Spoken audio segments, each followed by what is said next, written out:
Hey there, I'm Trisha and welcome back. In today's video, I'm going to be doing the Moonchild book tag.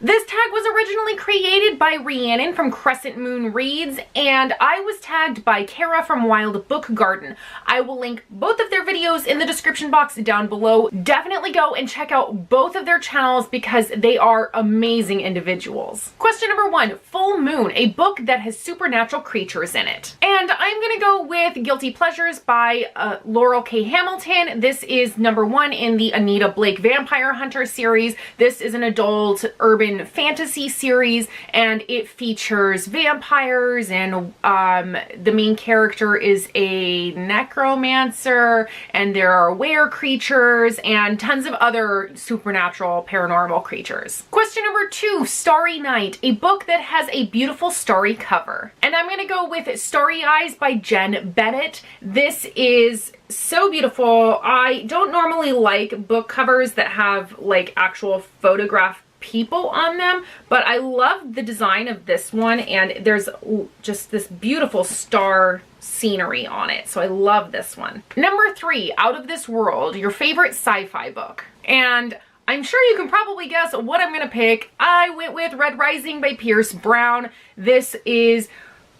It's such an amazing first book in a sci-fi series, especially when I don't really read sci-fi. This one really kind of got me on board with the genre. It's more of a light sci-fi, slight dystopian vibe. And if you were surprised by my pick for this answer, hello, I'm Trisha. Welcome to my channel. I love Red Rising. Number 4, Creature of the Night, a thriller with a killer. I'm gonna go with Hack Slash. This is omnibus number 1. Hack Slash is about Cassie Hack, and she lives in a world where slashers actually exist. These are the types of killers that you'd find in like those classic 80s horror movies, kind of like Jason, Mike Myers, Hellraiser, and her and her sidekick go around the country kind of in a Scooby-Doo-esque manner, hunting down these slashers and killing them so that they can put a stop to their murder sprees. Number 5, The Moon Controls the Tides, a book that deals with water. For this one, I'm going to go with The Glass Spare by Lauren DeStefano. I picked this one because there is quite a big chunk of the book that takes place on a boat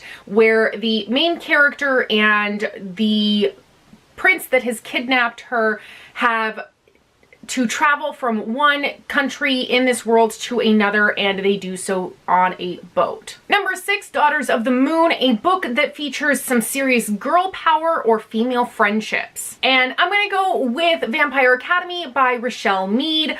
I just reread the first half of this series and then for the first time read the second half of the series with the Muggle Studies Vampire Academy reread along, and this one is so good in the sense that the main female characters are all pretty badass in their own right, and there is an amazing friendship between Rose and Lissa that I think is probably one of my favorite female friendships in all of YA literature. Number 7, Spaceship, your OTP. And this is one that I am just finding myself more and more in love with as each book goes on, and it's actually Sam and Evie from the Diviners series by Libba Bray.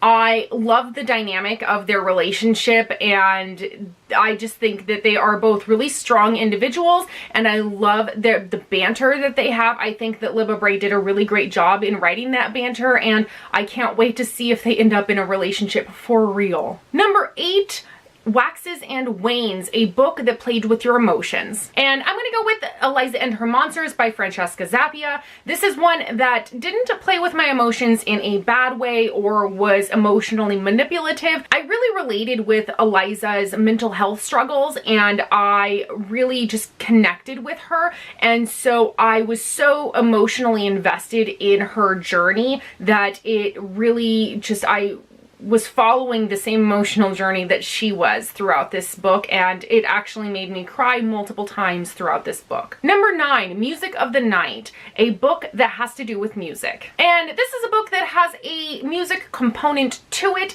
and that is Armada by Ernest Cline. Armada is about a young man who is obsessed with video games, and when he looks out of his window of his school one day, he sees a spaceship outside, and it's a spaceship from one of his video games, and he thinks he might be going crazy. There's a music component to it because the main character's father did die when he was quite young, and he uses the songs from some of his father's old mixtapes to listen to while he plays video games. Number 10, After Hours, a book that has the word night in the title. And I'm gonna have to go with Nevernight by Jay Kristoff. This is one that I read for the Muggle Studies book club, and I wasn't sure that I was really going to like it. I'll link my spoiler-free review for you, but I really enjoyed this one, and I highly recommend the audiobook. And number 11, Crescent Moon, a book that features a goddess or goddesses. And I'm going to cheat a little bit on this one because it is not one that I have officially finished reading, but I'm going to go with The Mists of Avalon by Marion Zimmer Bradley. This is one that I started a little while back, and I got about halfway through and I had to put it down because I got distracted by other things. I have not yet picked it back up to start reading it again, but this is an Arthurian retelling, and it focuses on the female characters from that time period. There is a goddess in this book, and religion is a pretty prominent component of this book. So that is it for the Moonchild book tag. I am going to tag Bridget from Bridget in Books because I love your channel, girl, and I want to see you do this tag. I am also not sure who else has already done this tag, so I'm just going to tag you. If you see me do this tag and you are so interested, definitely I tag you, and also leave me a comment with a link to your video so that I can go check it out. And now is a perfect time, if you have not already done so, click that little subscribe button down below if you'd like to see more content from me in the future. And if you want to follow me elsewhere on the interwebs, I have all of my social media links in the description box down below, and I'll see you all in my next video. Bye!